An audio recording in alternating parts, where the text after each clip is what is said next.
Magandang araw, maligayang pagdating sa refleksyon natin ngayon. Kung nasiyahan ka sa aming nilalaman, siguraduhing i-like at i-share ang mga video sa mga taong mahalaga sa iyo. Kailangan nating ipalaganap ang mga babala tungkol sa mga huling araw sa pinakamaraming tao hanggat maaari. Huwag kalimutang mag-subscribe sa channel para hindi mo makaligtaan ang mga susunod na refleksyon. May mga gabi na tila tahimik ang mundo. Ngunit sa likod ng katahimikan, may paggalaw na hindi nakikita ng mata. Habang natutulog ang mga lungsod sa ilalim ng malamlam na ilaw, habang ang mga tao'y abala sa kanilang mga pangarap, may isang mas malalim na pagtulog na bumabalot sa sangkatauhan, ang pagtulog ng Espiritu. At ayon kay Ellen White, ito ang mismong sandaling hinihintay ng kaaway. Hindi siya darating na may anyong nakakatakot. Hindi siya darating na may sigaw ng digmaan. Darating siya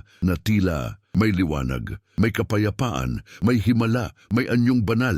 Sa aklat na Ang Malaking Tunggalian, isinulat ni Ellen White bilang pangwakas na kilos sa dakilang drama ng pandaraya, si Satanas mismo ay magpapanggap na Kristo. Mabigat ang babalang iyon, tahimik, ngunit nakapanginginig. Hindi ito katang-isip, hindi ito simbolikong alamat lamang. Ito ay isang propetikong babala tungkol sa huling panlilinlang bago ang pagsasara ng kasaysayan ng mundo. Sa maraming panahon, inisip ng tao na ang panganib ay laging may anyong madilim, ngunit ipinakita ng kasulatan na ang pinakadelikadong kasinungalingan ay yaong kahawig ng katotohanan. Sa Ang Malaking Tunggalian, muli siyang nagbabala. Ang mismong paraan ng pagdating ni Kristo ay ginaya ni Satanas ng may katumpakan. Iyon ang nakakatakot. Hindi darating ang panlilinlang bilang lantad na paghihimagsik laban sa Diyos. Darating ito na may aniong tila kabanalan, tila awa, tila katotohanan, at marami ang maniniwala sapagkat ang mundo ay matagal nang nasanay sa relihiyong walang pagbabantay, pananampalatayang walang pagsusuri, damdaming walang katotohanan. Ngunit ang langit ay hindi tumitingin sa damdamin lamang. Sa gitna ng modernong ingay, mabilis na mensahe at mga matang pagod na sa katotohanan, ang tao ay nagiging handang tumanggap ng isang Kristo na hindi kailanman nagmula sa Diyos. Ito ang unang tanda. Kapag ang sangkatauhan ay nagsimulang hanapin ang himala higit kaysa kasulatan, ang karanasan higit kaysa katotohanan, ang emosyon higit kaysa pagsunod, ang pintuan ng pandaraya ay dahan-dahang bumubukas. At habang maraming naghihintay sa pagbabalik ni Kristo, kakaunti ang tunay na nakaalam kung paano siya darating. Sapagkat ang tunay na Kristo ay hindi kailanman sasalungat sa kanyang salita. Hindi niya babaguhin ang kautusan upang bigyang lugod ang mundo. Hindi niya gagamitin ang kapangyarihan upang dakilain ang damdamin ng tao. Hindi siya darating upang alisin ang pangangailangan ng pagsisisi, ngunit si Satanas ay gagawin ang lahat ng iyon. At ayon kay Ellen White, halos buong mundo ay mamamangha. Sa Ang Malaking Tunggalian, isinulat niya, ang mga tao ay magpapatira pa sa kaniya bilang kay Kristo. Napakalalim ng trahedya, ang mga labi na minsang umawit para sa Diyos ay aawit para sa huwad na liwanag. Ang mga pusong tumangging magmahal sa katotohanan ay susuko sa pinakamapanganib na kasinungalingan sa kasaysayan. At marahil ang pinakanakakatakot na bahagi ng lahat ay ito. Marami ang hindi mapapansin na nangyari na pala ito, sapagkat ang huling pandaraya ay hindi magsisimula sa takot. Magsisimula ito sa paghanga. May isang mapanganib na pagnanasa na unti-unting lumalago sa puso ng sangkatauhan. Ang pagnanais ng isang relihiyong walang pagsuko, isang pananampalatayang walang pagbabago ng buhay, isang Kristo na hindi humihingi ng krus. At sa katahimikan ng mga huling araw,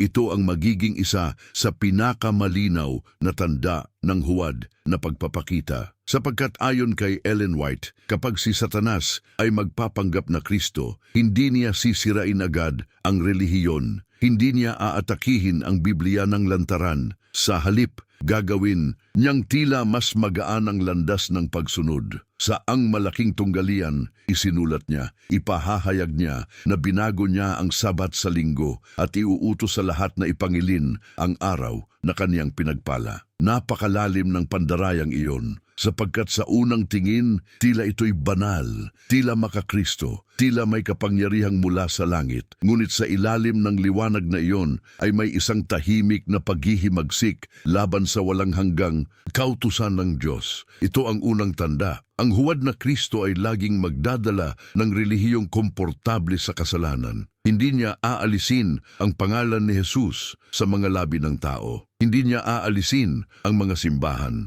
Hindi niya aalisin ang panalangin. Ngunit dahan-dahan niyang aalisin ang pagsunod at maraming tao ang hindi mapapansin ang pagkakaiba dahil mas madali ang relihiyong walang sakripisyo. Mas madaling tanggapin ang pananampalatayang walang banal na takot. Mas madaling sambahin ang isang Kristo na hindi sumasalungat sa mga pagnanasa ng puso. Ngunit ang tunay na Kristo ay hindi kailanman dumating upang gawing banal ang kasalanan. Dumating siya upang iligtas ang tao mula rito. Sa ang ninanais ng mga bansa, isinulat ni Ellen White, hindi siya naparito upang iligtas ang mga tao sa kanilang mga kasalanan habang sila'y nananatili roon, kundi upang iligtas sila mula sa kanilang mga kasalanan. Napakatahimik ng pagkakaibang iyon, ngunit iyon ang naghihiwalay sa liwanag at pandaraya. Sapagkat sa mga huling araw, ang mundo ay hindi lamang hahanap ng tagapagligtas. Hahanap ito ng isang tagapagligtas na hindi hahatol sa kanila. At doon papasok ang huwad na Kristo. Magsasalita siya ng kapayapaan habang winawasak ang katotohanan. Magsasalita siya ng pag-ibig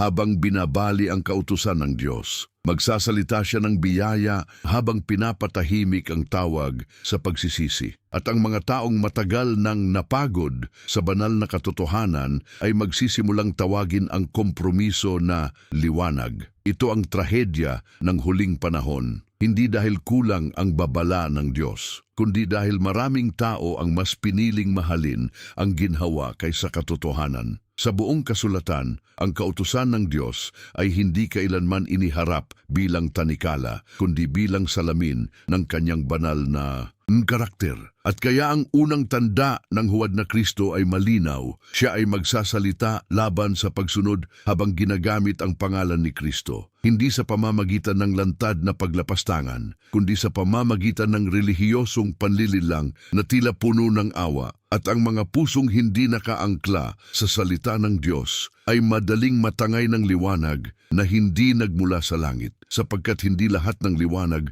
ay banal. May liwanag ding ginagamit upang bulagin ang mundo. May panahon na ang tao ay hindi na makukontento sa simpleng katotohanan. Hindi sapat ang kasulatan, hindi sapat ang tahimik na tinig ng Diyos, hindi sapat ang pananampalatayang lumalakad kahit walang nakikitang tanda. Ang puso ng tao ay magsisimulang humingi ng mga himala at dito magiging pinakamapanganib ang panlilinlang. Sapagkat ayon sa babala ni Ellen White, ang huling gawain ni Satanas ay sasamahan ng mga kahangahangang pagpapakita ng kapangyarihan. Sa ang malaking tunggalian, isinulat niya, gagawa siya ng mga dakilang himala, maging ang pagpapababa ng apoy mula sa langit sa paningin ng mga tao. Ang mga salita ay tila bumabagsak na parang kulog sa katahimikan. Hindi maliit na pandaraya, hindi simpleng ilusyon, kundi mga tanda na yayanig maging ang relihiyosong mundo. At marami ang maniniwala na ang kapangyarihang gumagawa ng himala ay automatikong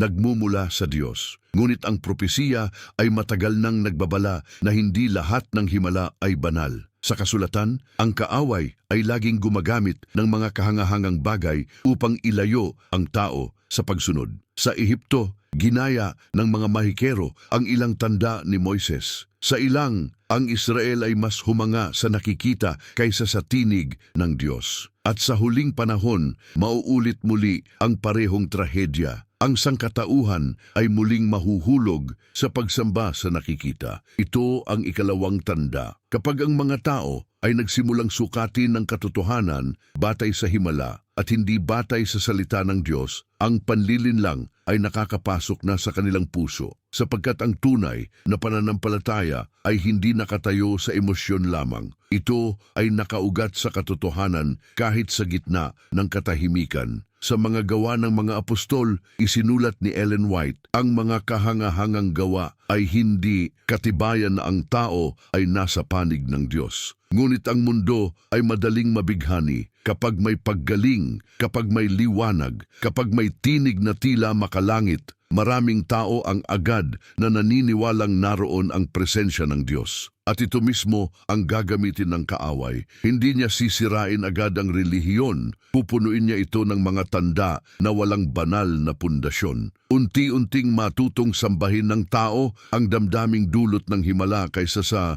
banal na karakter ng Diyos. At sa gitna ng paghanga, mawawala ang kakayahang kumilala ng katotohanan. Ito ang dahilan kung bakit napakahalaga ng banal na pag-iingat. Sapagkat may mga taong makakakita ng mga himala, ngunit mananatiling hiwalay sa Diyos. May mga taong makaririnig ng makapangyarihang salita, ngunit hindi kailanman tunay na nagsisi. May mga taong luluhod sa harap ng liwanag, nang hindi nalalamang sila'y nasa gitna na ng huling pandaraya. At marahil ang pinakamabigat na bahagi nito ay ito, ang huwad na kapangyarihan ay darating hindi upang wasakin ang relihiyon, kundi upang magmukhang katuparan nito. At ang mundong nawala ng pag-ibig sa katotohanan ay madaling mahuhulog sa mga himalang kumikislap ngunit walang banal na presensya. Sapagkat ang pinakamapanganib na tanda ay yaong nagpapamangha sa mata habang inilalayo ang kaluluwa sa Diyos. May katahimikan na mas mapanganib kaysa ingay. Ito ang katahimikan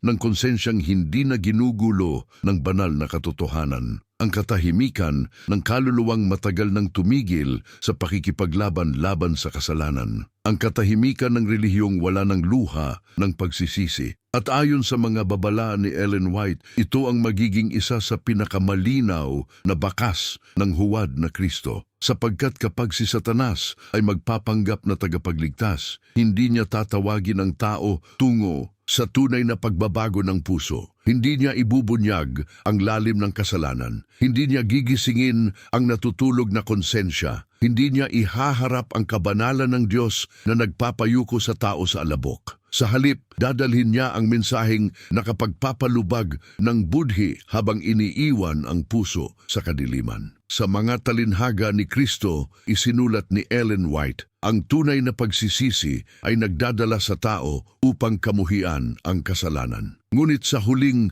pandaraya, ang kasalanan ay hindi kamumuhian. Ito ay palalambutin, pangangatwiranan, tatawaging kahinaan lamang ng tao. At ang mga taong matagal nang naghahanap ng relihiyong hindi masakit sa laman ay yayakapin ito. Ito ang ikatlong tanda. Kapag ang mensahe tungkol sa kabanalan ay napalitan ng mensaheng puro aliw, kapag ang pagsisisi ay naging hindi na kailangan, kapag ang krus ay tinanggalan ng sakripisyo, ang huwad na liwanag ay nagsisimula ng maghari, sapagkat ang tunay na Kristo ay hindi lamang nagbibigay ng kapayapaan, nagbibigay rin siya ng pagkadurog ng puso. Sa harap ng kanyang presensya, nakikita ng tao ang sarili niyang karumihan. Nakikita niya ang lalim ng kanyang pangangailangan sa biyaya. Ito ang dahilan kung bakit ang tunay na ebanghelyo ay parehong may pag-ibig at banal na pagtutuwid. Ngunit si Satanas ay mag-aalok ng pag-ibig na walang pagbabago. Kapayapaang walang kabanalan, kaligtasang walang pagsuko, at maraming tao ang iisipin na iyon ang tunay na awa ng Diyos. Sa ang ninanais ng mga bansa, isinulat ni Ellen White, hindi maaaring iligtas ni Kristo ang mga taong ayaw humiwalay sa kasalanan. Ngunit darating ang panahon na ang mundo ay mas pipili ng mensaheng nagpapatahimik sa konsensya kaysa mensaheng nagpapalapit sa Diyos. At unti-unti, mawawala ang banal na takot. Ang kasalanan ay tatawaging kalayaan, ang pagsunod ay tatawaging pagkaalipin, Ang banal na pamumuhay ay tatawaging labis na paghihigpit at sa gitna ng lahat ng ito, ang huwad na Kristo ay magmumukhang maawain habang dahan-dahang inilalayo ang tao mula sa buhay na katotohanan. Ito ang trahedya ng huling panahon, hindi dahil walang liwanag, kundi dahil maraming tao ang mas pinili ang mensaheng hindi humihingi ng pagbabago. Ngunit ang tunay na biyaya ng Diyos ay hindi kailanman nagbibigay ng kapayapaan upang manatili ang tao sa kasalanan. Ito ay apoy na naglilinis, liwanag na nagbubunyag, pag-ibig na nagbabago ng puso. At ang sinumang Kristo na hindi tumatawag sa tao tungo sa pagsisisi ay hindi nagmumula sa langit. Hindi nagsisimula ang huling pandaraya sa isang araw lamang. Hindi ito bigla ang lilitaw mula sa kadiliman. Unti-unti itong inihahanda sa puso ng tao sa pamamagitan ng mga maliliit na kompromiso, tahimik na paglayo sa salita ng Diyos, at relihiyong nawalan ng banal na kapangyarihan. At habang lumilipas ang panahon, ang mundo ay nagiging handa para sa isang huwad na Kristo nang hindi nito namamalayan. Sa mga patotoo para sa iglesia, isinulat ni Ellen White, ang mga tao ay mabilis na isinasantabi ang Biblia upang tanggapin ang mga damdamin at mga tradisyon. Ito ang ugat ng trahedya. Kapag ang katotohanan ay hindi na sentro ng pananampalataya, ang damdamin ang nagiging gabay at ang damdamin ay madaling malinlang. Sa maraming lugar, ang relihiyon ay naging anyo na lamang. Maraming labi ang nagsasalita tungkol sa Diyos, ngunit ang puso ay malayo sa kanyang banal na kalooban. At sa tahimik na pagkabulok ng espiritual na buhay, ang sangkatauhan ay nawawalan ng kakayahang makilala ang tunay na presensya ni Kristo. Ito ang dahilan kung bakit napakaraming tao ang mahuhulog sa huling pandaraya. Hindi dahil kulang ang talino, hindi dahil walang access sa katotohanan, kundi dahil matagal nang tumigil ang marami sa tunay na paghahanap sa Diyos. Sa Ang Malaking Tunggalian, isinulat ni Ellen White, tanging yaong mga nagpatibay ng kanilang pag-iisip sa mga katotohanan ng Biblia ang makatatayo sa huling malaking tunggalian. Napakalalim ng kahulugan nito. Sa huling panahon, ang pinakamahalagang proteksyon ay hindi popularidad, hindi emosyon, hindi relihiyosong karanasan, kundi ang matatag na pagkakaugat sa salita ng Diyos. Ngunit ang mundo ay pagod na sa banal na katotohanan. Mas gusto nito ang mga mensaheng madaling tanggapin, mga salitang hindi sumasakit sa budhi, mga pangakong walang pagtanggi sa sarili. At habang dumarami ang mga pusong umiibig sa ginhawa kaysa kabanalan, mas nagiging madali ang gawain ng kaaway. Unti-unti niyang hinuhubog ang pag-iisip ng tao upang tanggapin ang isang Kristo na hindi kahawig ng Kristo ng kasulatan. Isang Kristo na hindi nagsasalita tungkol sa paghuhukom. Isang Kristo na hindi humihiling ng pagsunod. Isang Kristo na nagbibigay ng kapayapaan habang nananatiling alipin ng kasalanan ang tao. At dahil dito, kapag dumating ang huling pagpapakita, marami ang agad na maniniwala. Sapagkat ang kanilang puso ay matagal nang inihanda upang tanggapin ang huwad na liwanag. Ito ang nakalulungkot na katotohanan. Ang pandaraya ay hindi lamang bunga ng kasinungalingan ng kaaway. Ito rin ay bunga ng pagtanggi ng tao sa banal na katotohanan. Sa bawat pagkakataong pinipili ng tao ang kompromiso kaysa pagsunod, sa bawat sandaling inuunan niya ang emosyon kaysa kasulatan, unti-unti niyang pinapahina ang kakayahang makilala ang tinig ng Diyos. At darating ang oras na marami ang makikinig sa ibang tinig habang naniniwalang sila'y sumusunod kay Kristo. Ngunit ang tunay na mga anak ng Diyos ay hindi basta sumusunod sa liwanag na nakikita ng mata. Sinusuri nila ang lahat sa pamamagitan ng salita. Sapagkat sa mga huling araw, ang pinakamapanganib na dilim ay yaong nagaanyong banal. May isang uri ng pagkabulag na hindi nakikita sa salamin. Ang mga mata ay bukas, ngunit ang kaluluwa ay hindi na nakakakita. Ang tao ay nakikinig, ngunit hindi na niya nakikilala ang tinig ng Diyos. Nagbabasa siya ng kasulatan, ngunit ang kanyang puso ay nananatiling malayo sa banal na katotohanan. Ito ang espiritual na pagkabulag na dahan-dahang bumabalot sa sanlibutan. At ayon kay Ellen White, ito ang maghahanda sa marami upang tanggapin ang pinakadakilang pandaraya ng kasaysayan. Sa mga patotoo para sa iglesia, isinulat niya, marami ang hindi na nakikilala ang tinig ng tunay na pastol dahil matagal na nilang pinakinggan ang ibang mga tinig. Napakabigat ng babalang iyon sapagkat ang puso ng tao ay unti-unting nagiging katulad ng bagay na palagi nitong pinakikinggan kapag ang isip ay puno ng ingay ng mundo, kapag ang katotohanan ay bihirang pagnilayan, kapag ang panalangin ay naging mababaw, dahan-dahang nawawala ang kakayahang makilala ang banal na presensya. At sa katahimikan ng prosesong iyon, ang kaaway ay gumagawa. Hindi siya laging sumisira sa pamamagitan ng lantad na kasamaan. Madalas, winawasak niya ang espiritual na paningin sa pamamagitan ng pagkaabala, pagod, aliwan, walang tigil na ingay, relihiyong walang lalim, at habang ang kaluluwa ay napupuno ng mga bagay na pansamantala, nawawala ang pananabik sa banal na katotohanan. Ito ang dahilan kung bakit marami ang madaling mabibighani sa huwad na Kristo, sapagkat hindi nila tunay na nakilala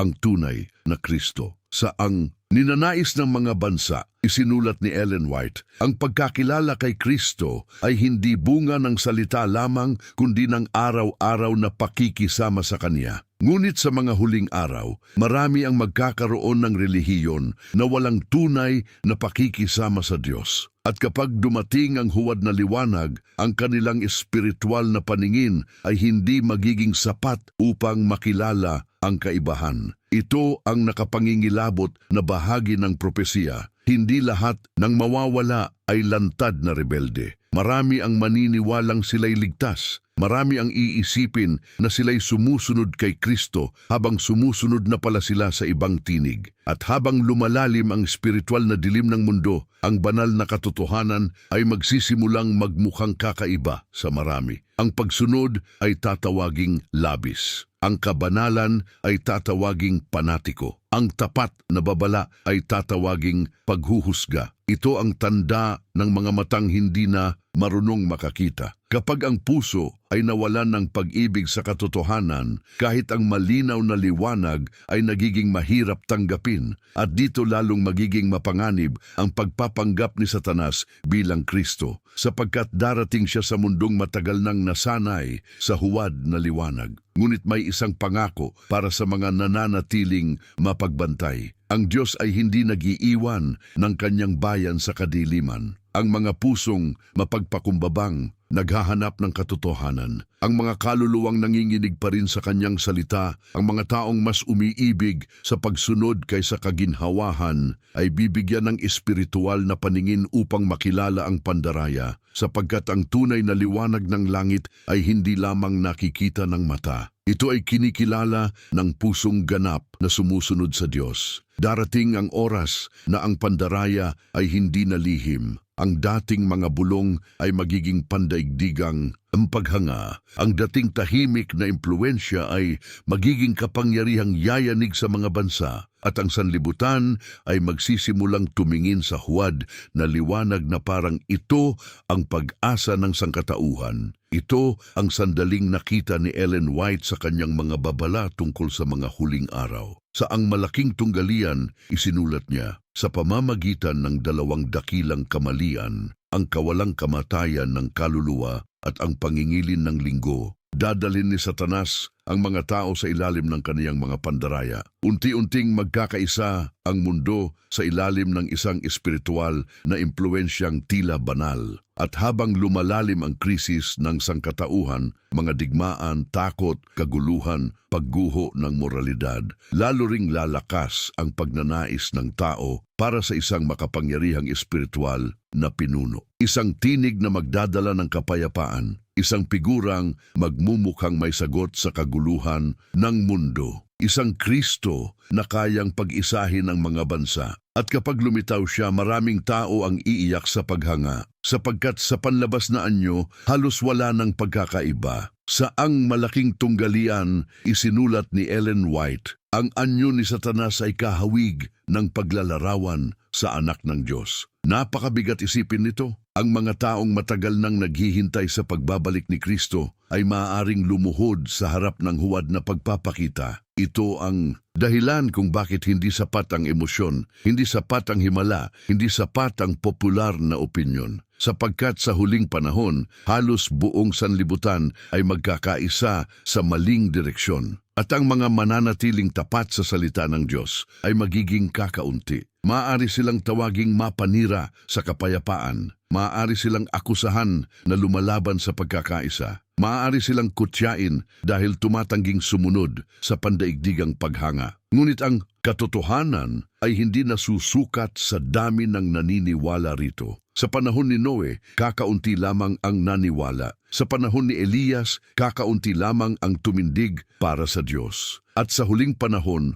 muling mangyayari iyon. Sapagkat ang katotohanan ay hindi kailanman naging popular sa mundong umiibig sa sarili nitong kagustuhan. Habang ang mga bansa ay namamangha sa huwad na liwanag, may isang maliit na bayan na patuloy nakakapit sa kasulatan higit kaysa sa nakikita ng mata. Hindi sila perpekto, hindi sila makapangyarihan, ngunit mahal nila ang katotohanan higit kaysa sariling kaligtasan. At ito ang maghihiwalay sa kanila sa karamihan. Sa Ang Malaking Tunggalian, isinulat ni Ellen White, ang bayan ng Diyos ay hindi hihiwalay sa kaniyang salita. Sa gitna ng pandaigdigang pandaraya, iyon lamang ang magiging ligtas na pundasyon, hindi damdamin, hindi himala, hindi relihiyosong impluensya, kundi ang malinaw na ganito ang sabi ng Panginoon. At habang ang buong sanlibutan ay unti-unting yumuyuko sa huwad na Kristo, ang huling labanan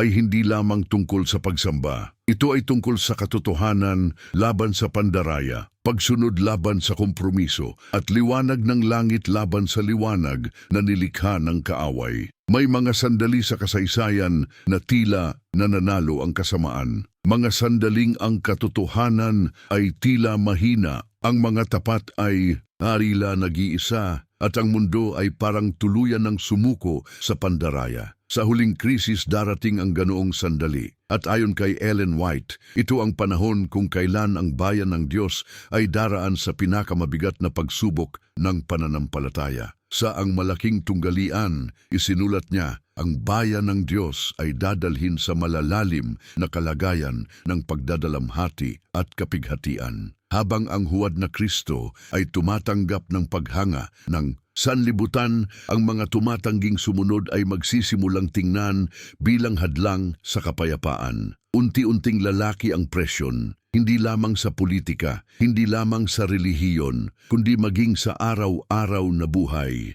Ang katapatan sa Diyos ay magiging dahilan ng pag-uusig at maraming tao ang matatakot sapagkat masakit ang manatiling tapat kapag ang buong mundo ay tumatahak sa kabaligtarang direksyon. May mga pusong manghihina, may mga taong matutuksong manahimik na lamang upang maiwasan ang pagdurusa. May mga sandaling tila walang nakikitang tanda na kasama pa nila ang Diyos. At dito magiging mahalaga ang tunay na pananampalataya. Sapagkat ang tunay na pananampalataya ay hindi lamang nananatili kapag maliwanag ang lahat. Ito ay kumakapit sa Diyos kahit tila tahimik ang langit. Sa mga patotoo para sa iglesia, isinulat ni Ellen White, ang pananampalatayang hindi nasusubok ay hindi maaasahan. Ito ang apoy ng huling pagsubok. Hindi sapat ang relihiyong nakabatay lamang sa emosyon. Kapag dumating ang takot, ang ganitong pananampalataya ay madaling mabuwag. Ngunit ang mga kaluluwang matagal nang natutong magtiwala sa salita ng Diyos ay mananatiling matatag kahit sa gitna ng dilim. At habang lumalalim ang pandaigdigang pandaraya, magkakaroon ng sandaling tila na nanalo ang huwad na liwanag.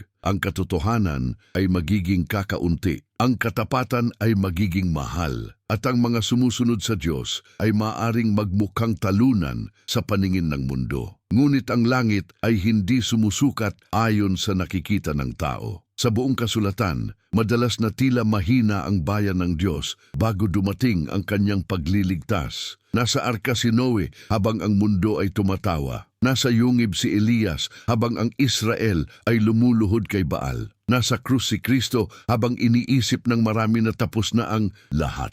At sa huling panahon, muling mararanasan ng bayan ng Diyos ang ganong uri ng kadiliman. Ngunit hindi sila iiwan, sapagkat kahit na tila nangingibabaw ang pandaraya, ang Diyos ay nananatiling naghahari. At ang mga pusong nananatiling tapat sa kanyang salita ay hindi kailanman tunay na nag-iisa. Ito ang lihim na lakas ng mga banal sa huling panahon. Hindi sila nabubuhay sa pamamagitan ng nakikita. Hindi sila umaasa sa damdamin. Hindi sila sumusunod sa karamihan. Namumuhay sila sa pamamagitan ng pananampalataya sa hindi nagbabagong salita ng Diyos. At kapag ang buong mundo ay nagsimulang yumuko sa huwad na liwanag, ang kanilang katapatan ay magiging tahimik na patotoo na may katotohanan pa ring nananatili sa lupa. Hindi darating ang pinakamapanganib na panlilinlang mula sa mga taong hayagang lumalaban sa Diyos. Darating ito mula sa loob ng relihiyon. Ito ang mabigat na katotohanang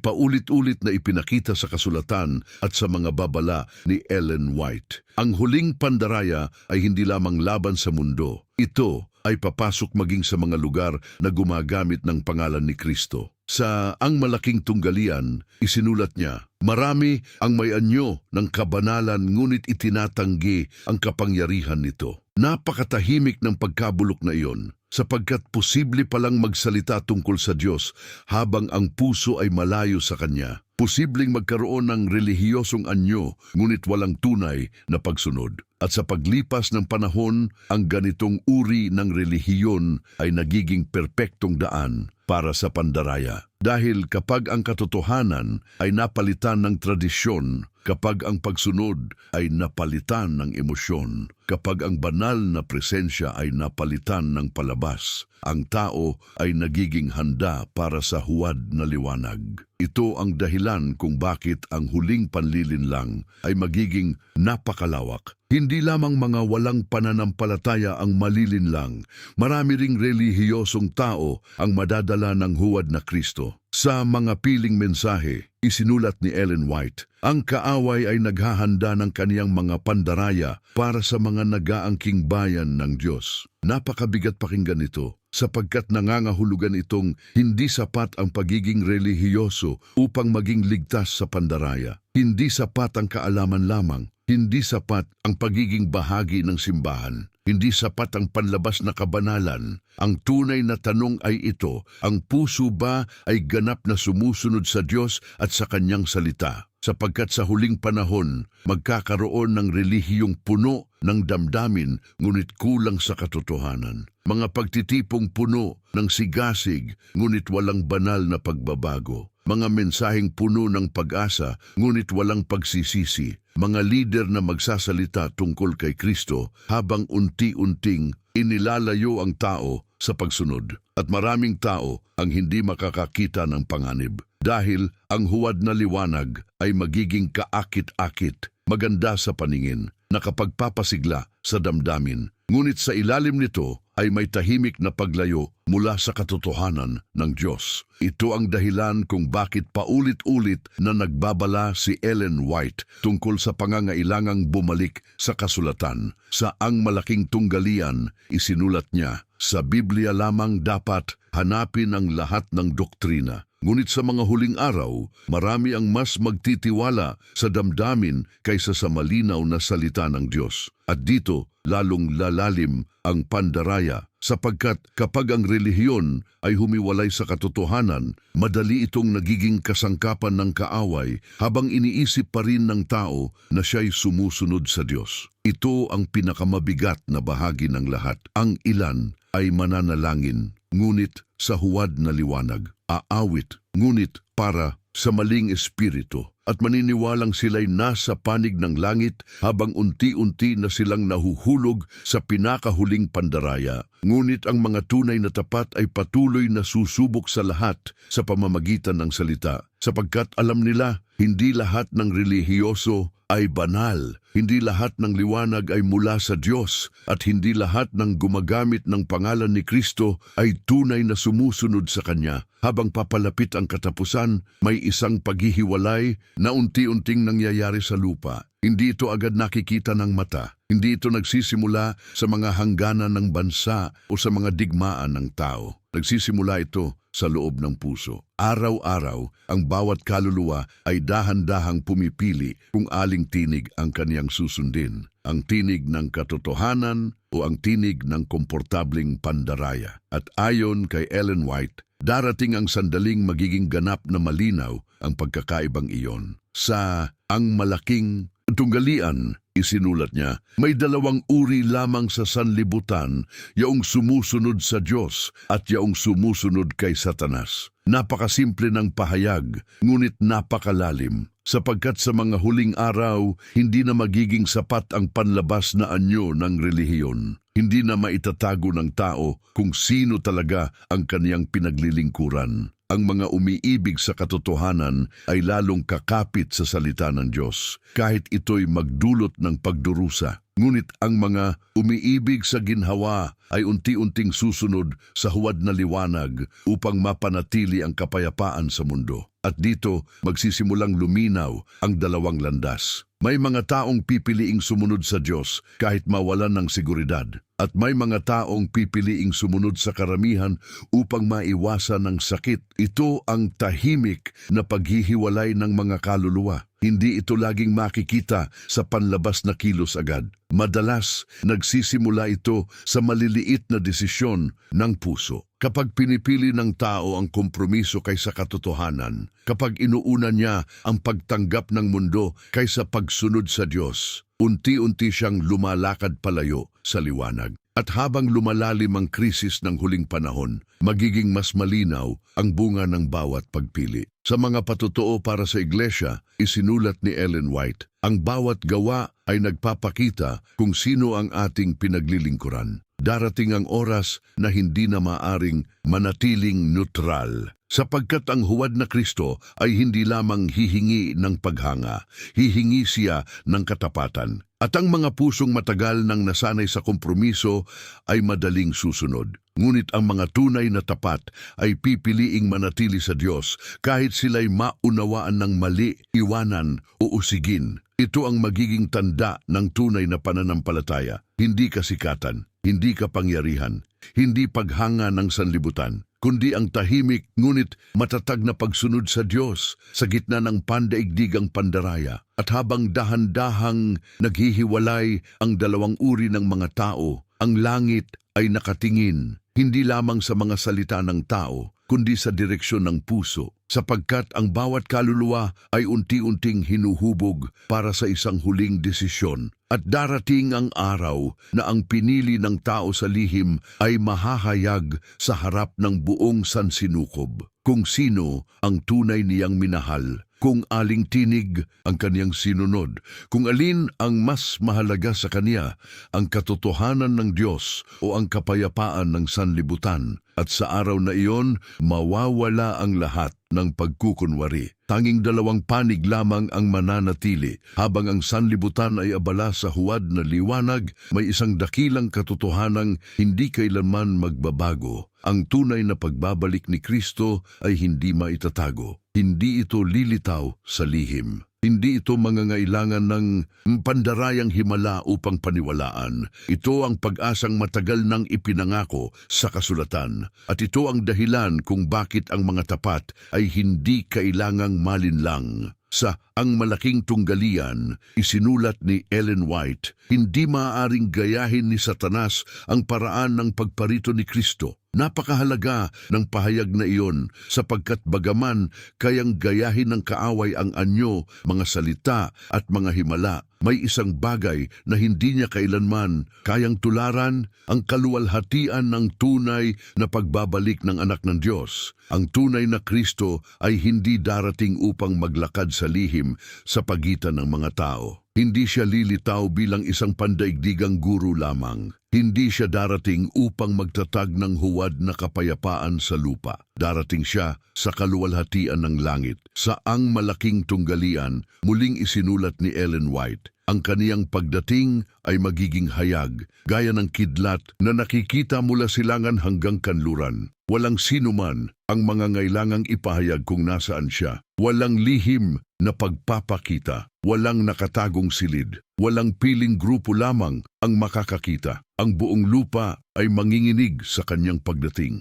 At sa sandaling iyon, mawawala ang lahat ng huwad na liwanag. Ang mga himalang nagpahanga sa sanlibutan ay magiging walang halaga sa harap ng tunay na kaluwalhatian ni Kristo. Ang mga pandarayang nagpaluha sa mga tao ay mawawala sa liwanag ng kanyang presensya. Ito ang dakilang sandali ng paghahayag. Ang hari ng langit ay darating hindi bilang huwad na tagapagligtas ng mundong makasalanan, kundi bilang banal na hukom at tunay na manunubos. At ang mga pusong umiibig sa katotohanan ay makikilala siya agad, hindi dahil sa emosyon lamang, hindi dahil sa himala, kundi dahil ang kanilang pananampalataya ay nakaugat sa kanyang salita. Ito ang dahilan kung bakit paulit-ulit na nagbabala si Ellen White laban sa mga huwad na pagpapakita ni Kristo sa lupa, sapagkat ang tunay na pagbabalik ay hindi nangangailangan ng pag-aalinlangan. Kapag dumating siya, ang mga langit ay mabubuksan, ang lupa ay yayanig,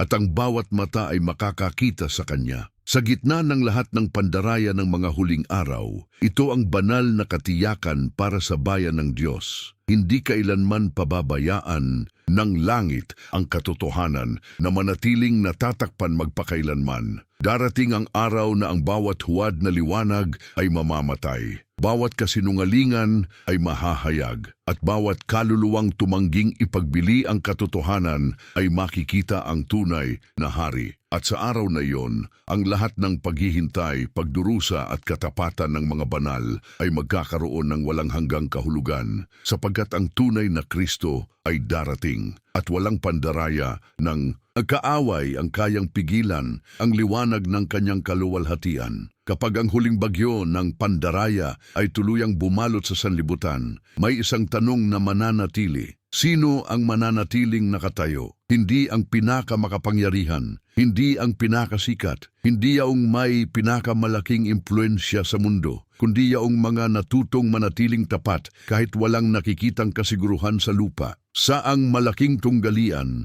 isinulat ni Ellen White, yaon lamang mga masikap na nag-aral ng kasulatan at tumanggap ng pag-ibig sa katotohanan ang maiiwasan sa makapangyarihang pandarayang bibihag sa sanlibutan. Ito ang lihim ng kanilang katatagan. Hindi sila iniligtas ng emosyon, hindi sila iniligtas ng relihiyosong tradisyon, hindi sila iniligtas ng opinyon ng karamihan. Sila ay nanatiling matatag dahil minahal nila ang katotohanan higit kaysa sariling kaginhawahan. At sa mga huling araw, iyon ang magiging pinakamahalagang katangian sa lupa. Pag-ibig sa katotohanan, hindi lamang kaalaman tungkol dito, hindi lamang pakikinig dito, kundi pag-ibig na handang magdusa upang manatiling tapat dito, sapagkat darating ang oras na ang katotohanan ay magkakaroon ng halaga. May mga mawawalan ng kaibigan, may mga mawawalan ng seguridad, may mga uusigin dahil tumatangging sumunod sa huwad na liwanag.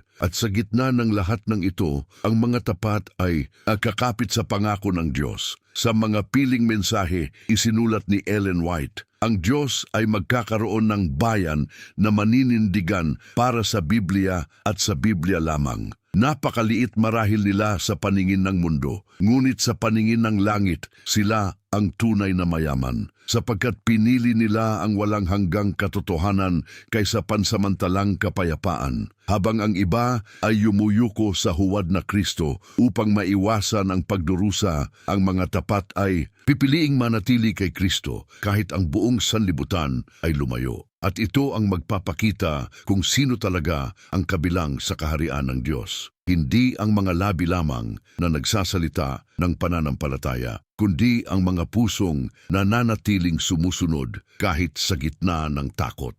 Sa huling panahon, ang pananampalataya ay hindi magiging simpleng paniniwala lamang. Ito ay magiging katapatan, katapatan sa salita ng Diyos, katapatan sa katotohanan, katapatan na kay Kristo kahit ang buong mundo ay pumili ng ibang liwanag. At habang papalapit ang pagtatapos ng dakilang tunggalian, ang langit ay titingin sa isang maliit ngunit tapat na bayan na tumangging ipagbili ang kanilang kaluluwa para sa kaginhawahan ng mundo. Sila ay maaring mapagod, maari silang lumuha, maari silang makaramdam ng matinding pag-iisa, ngunit hindi sila kailanman tunay na iiwan. Sapagkat ang parehong Kristo na kanilang pinili sa gitna ng kadiliman ay darating upang iligtas sila. At sa sandaling iyon, mauunawaan nila na walang sakripisyo para sa katotohanan ang nasayang. Walang luha ang hindi nakita ng langit. Walang sandali ng katapatan ang nakalimutan ng Diyos. At yaong mga nanatiling nakatayo sa gitna ng huling pandaraya ay mananatiling nakatayo rin sa harap ng walang hanggang kaharian. Darating ang araw na matatapos ang lahat ng pandaraya. Ang mga tinig na minsang nagpahanga sa sanlibutan ay tatahimik. Ang mga himalang minsang nagpaluha sa mga tao ay mawawala. At ang huwad na liwanag na minsang sinamba ng marami ay maglalaho sa harap ng kaluwalhatian ng Diyos. Ito ang huling eksena ng dakilang tunggalian. Hindi na magkakaroon ng pagtatago, hindi na magkakaroon ng pagkukunwari, hindi na magkakaroon ng gitnang daan. Sa Ang Malaking Tunggalian, isinulat ni Ellen White, ang buong sansinukob ay magiging saksi sa likas at bunga ng kasalanan. Napakabigat ng sandaling iyon, sapagkat sa wakas makikita ng lahat kung saan talaga humahantong ang paghihiwalay sa Diyos. Ang mga kasinungalingang minsang nagmukhang banal ay mahahayag. Ang mga kompromisong minsang tinawag na karunungan ay makikitang pandaraya lamang. At ang huwad na Kristo na minsang hinangaan ng sanlibutan ay mawawalan ng lahat ng kapangyarihan. Sapagkat walang pandaraya ang makatatayo magpakailanman sa harap ng banal na katotohanan. At sa gitna ng paghahayag na iyon, lilitaw ang tunay na tagumpay ng mga banal. Hindi sila naging dakila sa mata ng mundo. Hindi sila laging naunawaan. Madalas, sila pa nga ang itinuring na hadlang sa kapayapaan. Ngunit pinili nilang manatiling tapat. At ngayon, sa harap ng buong sansinukob, ang kanilang katapatan ay magniningning higit pa sa lahat ng huwad na liwanag ng lupa. Tutitataking na tino. Tunggalian, isinulat ni Ellen White, ang dakilang tunggalian ay tapos na. Ang kasalanan at mga makasalanan ay wala na. Napakatahimik ng tagumpay na iyon. Hindi tagumpay ng karahasan, hindi tagumpay ng kapangyarihang makalupa, kundi tagumpay ng katotohanan, pag-ibig at banal na katuwiran. At sa wakas, mauunawaan ng mga naligtas kung bakit napakahalaga ng bawat babala ng Diyos, bawat tawag sa pagsisisi, bawat paalala tungkol sa katotohanan, bawat babala laban sa pandaraya, sapagkat nakita nila kung gaano kalalim ang naging panlilinlang ng kaaway. At nakita rin nila na ang tanging ligtas na daan ay ang ganap na pagsunod kay Kristo at sa kanyang salita. Ngayon, wala nang luha ng takot, wala nang pandaraya, wala nang huwad na liwanag. Ang mga mata ng mga banal ay nakatuon na sa tunay na hari. At sa kanyang presensya, ang lahat ng sakit ng nakaraang mundo ay unti-unting nawawala na, barang anino sa pagsikat ng araw. Ito ang wakas ng kasalanan, ngunit ito rin ang simula ng walang hanggang kaharian ng Diyos. Isang kahariang walang pandaraya, walang kamatayan, walang paghihiwalay sa katotohanan. At yaong mga tumangging sumunod sa huwad na Kristo, yaong mga minahal ang katotohanan higit kaysa kaginhawahan, yaong mga nanatiling tapat kahit sa gitna ng pinakamadilim na oras ng lupa, ay mamumuhay magpakailanman sa liwanag ng tunay na Kristo. At doon sa wakas matatapos ang lahat ng anino, sapagkat ang tunay na liwanag ay maghahari magpakailanman